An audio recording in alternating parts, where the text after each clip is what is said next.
भगवान विष्णु का मोहिनी अवतार। आपने भगवान विष्णु के 10 अवतारों के बारे में जाना है। 9 अवतार अब तक हो चुके हैं, कल की अवतार अभी आने बाकी हैं, ऐसा कहा जा रहा है। लेकिन मोहिनी अवतार का जिक्र महाभारत में आता है, लेकिन मोहिनी अवतार की चर्चा 10 अवतारों की लिस्ट में नहीं की जाती है। लेकिन आपको ये जानकर बहुत बड़ा ताज्जुब होगा कि सबसे ज़्यादा प्रसिद्ध अगर कोई विष्णु का अवतार है तो वो है मोहिनी अवतार। और मोहिनी अवतार से आपका पाला जीवन में बहुत बार पड़ता है। शायद आपका पाला मोहिनी अवतार से पड़ चुका है, नहीं पड़ा है तो पड़ जाएगा। तो कैसे आपका पाला मोहिनी अवतार से पड़ता है, कैसे भगवान विष्णु का मोहिनी अवतार आज तक भी आपको प्रभावित कर रहा है। महाभारत में मोहिनी का अवतार हुआ था, जिक्र आता है, लेकिन भगवान विष्णु अभी भी मोहिनी अवतार के रूप में हर मनुष्य के जीवन में आते ही आते हैं। कैसे आते हैं, कैसे आपके जीवन में मोहिनी अवतार का, कैसे आपके जीवन में मोहिनी अवतार के रूप में भगवान विष्णु आने वाले हैं, ये जानने के लिए आपको इस वीडियो को पूरा देखना होगा। इस वीडियो के अंत तक आप ये जान जाएंगे कि भगवान विष्णु के मोहिनी अवतार का प्रभाव आप पर किस प्रकार पड़ रहा है, कैसे आप मोहिनी अवतार से पीछा छुड़वा सकते हैं या मोहिनी अवतार का आनंद ले सकते हैं, ये भी आप जान जाओगे। मैं राजेंद्र जोधपुरिया, मनोवैज्ञानिक। महाभारत की कथाएं और महाभारत में जो गलतियां हुई हैं, महाभारत की जो टीचिंग है, महाभारत से हम बहुत कुछ नया जान सकते हैं। महाभारत से हम अपना जीवन सुंदर बना सकते हैं, मानसिक समस्याओं का निवारण कर सकते हैं। यही मनोविश्लेषण इन वीडियो सीरीज़ में लेकर आता रहता हूँ। तो आज हम मोहिनी अवतार की बात करेंगे। शुरुआत हम करते हैं महाभारत काल की उस घटना से। कौरव पांडवों के जन्म से पहले ही महाभारत में पहले अध्याय में आदि पर्व में ही मोहिनी अवतार का जिक्र आता है। मंदराचल पर्वत, कहा जाता है कि मंदराचल पर्वत को ही समुद्र मंथने के लिए प्रयोग किया गया था। देवता भगवान विष्णु के पास आते हैं और कहते हैं कि भगवान विष्णु, हमने प्रयास करके देख लिया, हम मंदराचल पर्वत को उठा नहीं पाए। तब भगवान विष्णु शेषनाग जी को आदेश देते हैं कि आप जाओ और मंदराचल पर्वत को उठा करके समुद्र में छोड़ दो। शेषनाग जी जाते हैं और मंदराचल पर्वत को उठा लाते हैं और समुद्र में छोड़ देते हैं। तब कच्छप से अनुरोध किया जाता है कि आप अपनी पीठ के ऊपर मंदराचल पर्वत को धारण करो। तो फिर कच्छप मंदराचल पर्वत को अपनी पीठ पर धारण करते हैं और फिर समुद्र मंथने के लिए जिस रस्सी का प्रयोग किया गया था वो था वासुकी नाग। और एक तरफ दानव लगे, एक तरफ देवता लगे समुद्र मंथने के लिए, क्योंकि अमृत की आवश्यकता थी, अमृत प्राप्त करने के लिए। ये कहानी आपने यहाँ तक सुन ली है। यहाँ पर एक खास बात जानने लायक है कि महाभारत में जो कथाएं हैं, जो कहानियाँ हैं, जिन पात्रों का जिक्र है, उन पात्रों का आज के समय में बहुत ज़्यादा महत्व है और उनका मनोवैज्ञानिक महत्व बहुत ज़्यादा है। ये कहानियाँ, ये पात्र, ये घटनाएं प्रतीक हैं, हमारे मन की ही अवस्थाएं हैं, हमारे मन की ही दशाएं हैं। जैसे हमारे मन में ही महाभारत चल रहा है, तो जो देवता है वो हमारे मन के जो अच्छे विचार हैं, जैसे हमारे मन में दूसरों के लिए प्यार उमड़ता है, जब हम सबके भले की कामना करते हैं, दूसरों के फायदे की सोचते हैं, तब हमारे अंदर देवता पक्ष हावी हो जाता है। जब हम अपना ही सोचते हैं, अपने स्वार्थ के लिए दूसरों का नुकसान भी कर देते हैं, दूसरों के साथ छल कपट करने के लिए तैयार भी हो जाते हैं, तब असुर मन का भाग हावी हो जाता है। तो देवता और दानव हमारे मन के ही हिस्से हैं, हमारे अंदरूनी विचार हैं, और इसमें जो जो दबा हुआ है वो वही है जो समुद्र मंथन में निकला। तो समुद्र क्या है? ये मन है हमारा, ये समुद्र का ही रूप है। जो मोहिनी अवतार में समुद्र की जो बात बताई जाती है वो हमारे मन से रिलेटेड है कि हमारा मन समुद्र का ही रूप है। जैसे समुद्र के अंदर हीरे, मोती, ऐरावत, हाथी, अमृत, विष सब कुछ है, तो उसी प्रकार हमारे मन के अंदर भी अथाह शक्तियाँ हैं। हमारे मन के अंदर ही अमृत है। जब हम ज्ञान प्राप्त कर लेते हैं, जब हमें नश्वरता का और शाश्वतता का ज्ञान प्राप्त हो जाता है, आत्मा परमात्मा के स्वरूप को हम जान लेते हैं, हम आत्म साक्षात्कार कर लेते हैं, चेतना का विकास हो जाता है, तब हमें अमृत ही मिल जाता है, हम अमर ही हो जाते हैं। ऐसा नहीं है कि ये शरीर अमर हो जाता है, क्योंकि महाभारत को समझने वालों ने भी भूल की है। जो भगवत गीता के ऊपर कथाएं करते हैं, प्रवचन करते हैं, लाल पीले काले सफ़ेद वस्त्र पहन पहन के, भभूत रमा रमा करके, कोई बाल मुड़वा लेता है, कोई बाल बढ़ा लेता है, कोई कुछ करता है, वो गीता के और महाभारत के असली मर्म को वहाँ तक नहीं समझ पाए हैं जहाँ तक समझने की बहुत आवश्यकता है।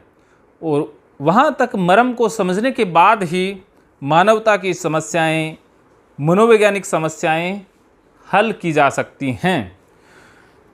तो हमारा मन समुद्र का प्रतीक है, हमारे मन के अंदर ही अमृत है। जब हमें ज्ञान प्राप्त हो जाता है, आत्म साक्षात्कार प्राप्त हो जाता है, तब हम अमर हो जाते हैं, अर्थात हमें अमृत का ज्ञान हो गया। ये शरीर अमर होने वाला नहीं है। चाहे इस शरीर के माध्यम से आप कितना ही ज्ञान प्राप्त कर लो, चाहे कोई कुछ भी खरीद लो, कुछ भी खा लो पी लो, शरीर अमर होने वाला नहीं है। ये शरीर तो मिटने ही वाला है। तो इस भूल में बहुत से इंसान पड़े हैं। कथा जो पढ़ते हैं वो भी पढ़े हैं कि अमृतत्व का या अमरत्व का मतलब है इस शरीर का अमर हो जाना। इस शरीर के साथ अमरत्व का, अमृतत्व का कोई लेना देना नहीं है। तो पहली जो मनोवैज्ञानिक समझ आप इस वीडियो में जान रहे हैं वो ये है कि अमर होने का नाम शरीर का अमर होना नहीं है। अमर होने का नाम है ज्ञान प्राप्ति। अमृत का अर्थ कोई बाहर से कुछ पी करके अमर होना नहीं है।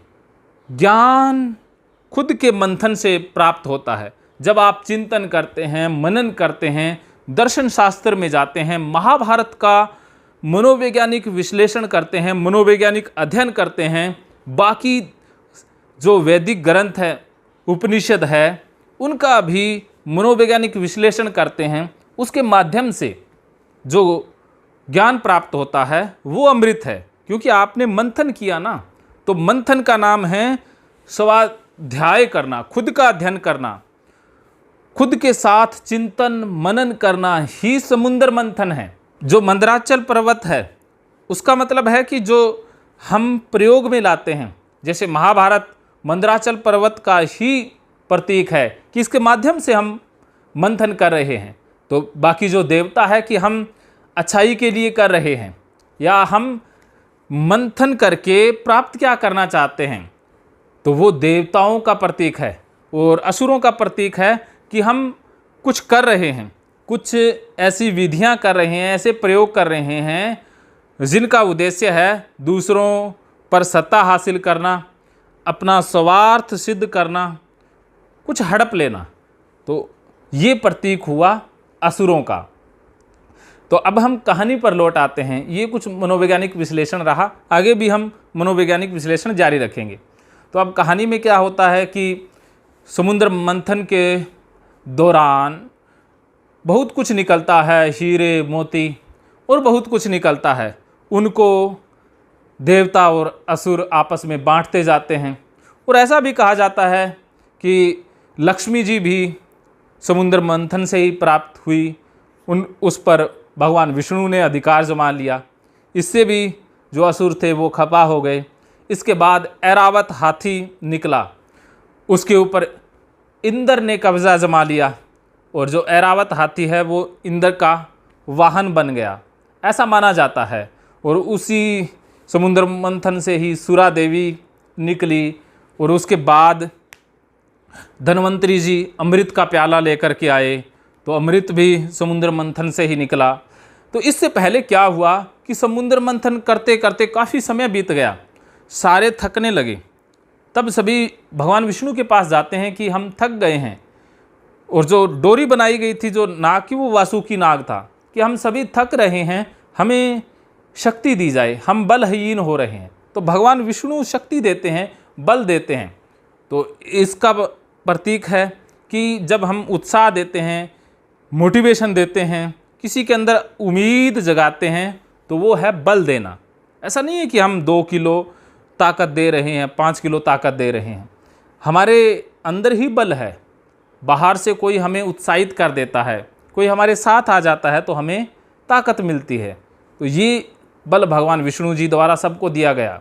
तो बल प्राप्त करके सभी जोर से समुद्र मंथन करते हैं। उसी से फिर धन्वंतरी जी प्रकट होते हैं हाथ में अमृत का प्याला लेकर के, और समुद्र मंथन से ही विष भी निकला, हलाहल विष, जिसके प्रभाव से सभी जीव जंतु मूर्छित होने लगे।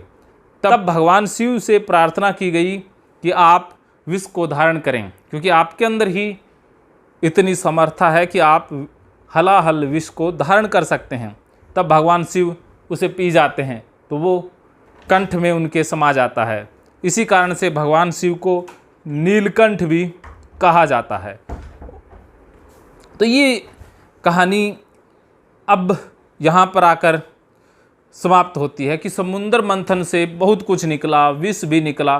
तो विष का मतलब है कि हम कुछ ऐसी शक्तियाँ प्राप्त करते हैं जिससे हम दूसरों का नुकसान करने की चेष्टा रखते हैं, तो वो विष है। तो अब हुआ क्या कि देवता और जो दानव हैं उनमें अमृत के लिए झगड़ा हो गया। सभी अमृत को प्राप्त करने के लिए लालायित हो उठे और आपस में झगड़ा हो गया।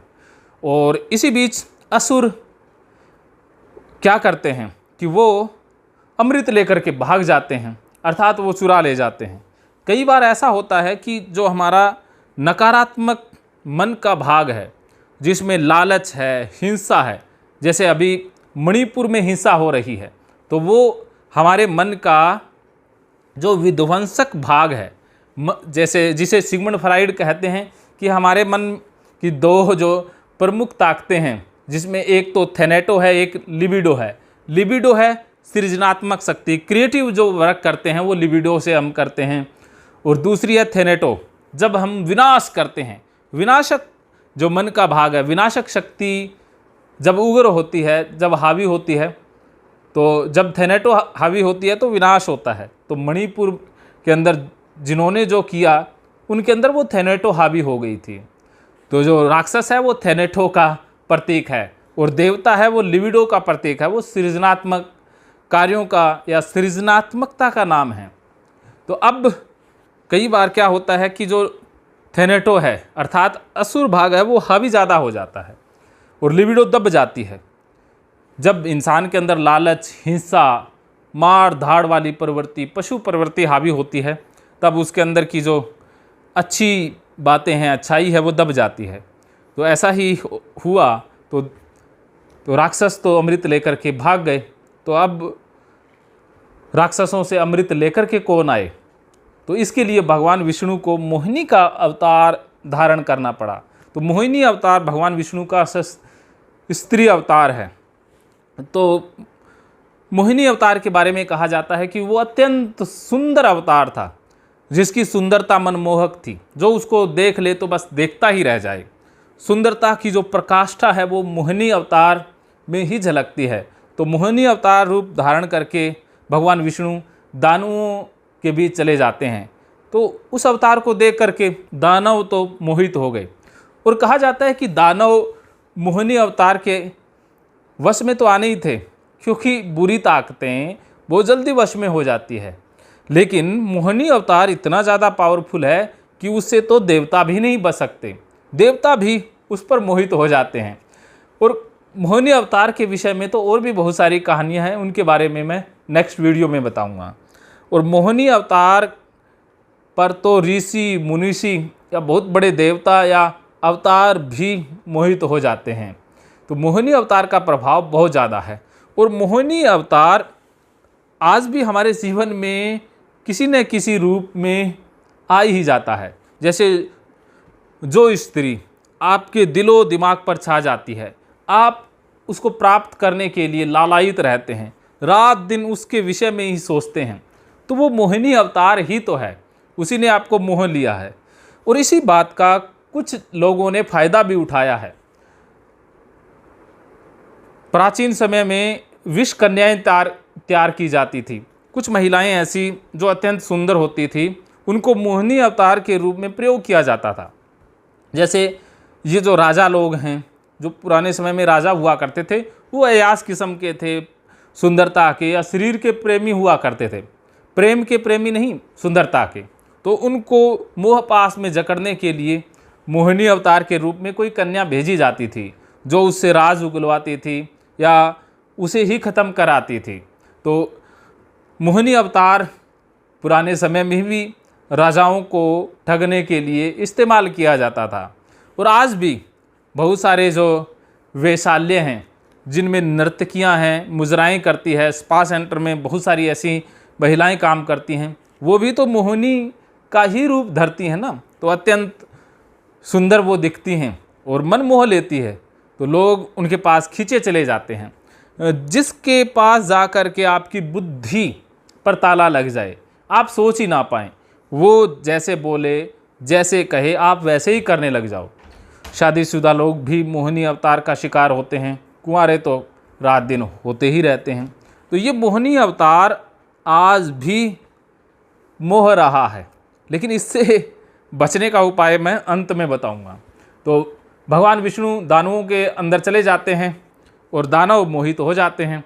तो भगवान विष्णु फिर मोहिनी अवतार के रूप में उनसे वो अमृत का प्याला ले लेते हैं, और सभी मोहिनी अवतार के आसपास असुर तो भाई अपना डांस कर रहे हैं, मस्ती में झूम रहे हैं, मदिरा पी रहे हैं। तो भगवान विष्णु फिर अमृत का प्याला लेकर के छूमंतर हो जाते हैं, अर्थात मोहिनी भाग जाती है। तो मोहिनी का जो अगला मनोवैज्ञानिक विश्लेषण वो है कि मोहिनी टिकती नहीं है, वो आपको मिलती हुई लगती तो है, लेकिन पूरी कभी मिलती नहीं है।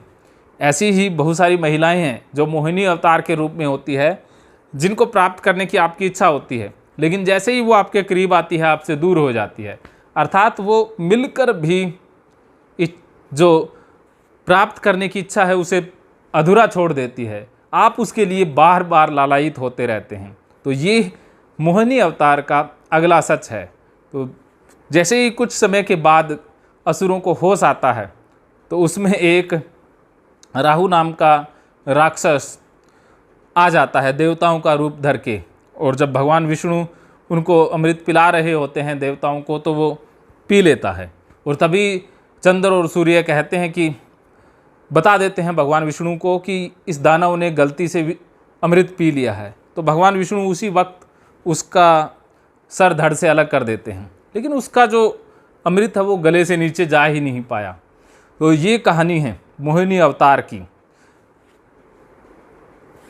तो मोहिनी अवतार से आप कितने पीड़ित हैं, मोहित हैं, ये तो आप खुद कमेंट बॉक्स में ही बताएंगे। लेकिन अब मैं बचने का तरीका बता देता हूँ। बचने का तरीका यही है कि आप समझदार बन जाओ कि ये मन का एक छलावा है। जो चीज़ आपको प्रभावित कर रही है वो आपकी जो वासना है, अंदर दबी हुई वासना है और कुछ नहीं है, जिसकी पूर्ति के लिए आप सुरक्षित मार्ग अपनाएं। अगर आप शादीशुदा हैं तो समझ लीजिए कि शरीर की ज़रूरत वहाँ पूरी हो रही है, लेकिन मोहिनी हर जगह मिलेगी। जो एक मन का छलावा है, जिसके पीछे लग करके आप अपनी मानसिक शारीरिक ऊर्जा नष्ट कर देते हैं, आर्थिक तो नुकसान इतना होता है कि आप जान ही नहीं पाते हैं। तो मोहिनी अवतार से बचने का यही सबसे बड़ा उपाय है कि जितना ज़्यादा हो सके मोहिनी अवतार से दूर ही रहा जाए। और जैसे ही मोहिनी अवतार कहीं आपको नज़र आए तो आप दूर से ही उसे मत्था टेक दें, बहन जी या माँ जी संबोधित करके निकल जाएं।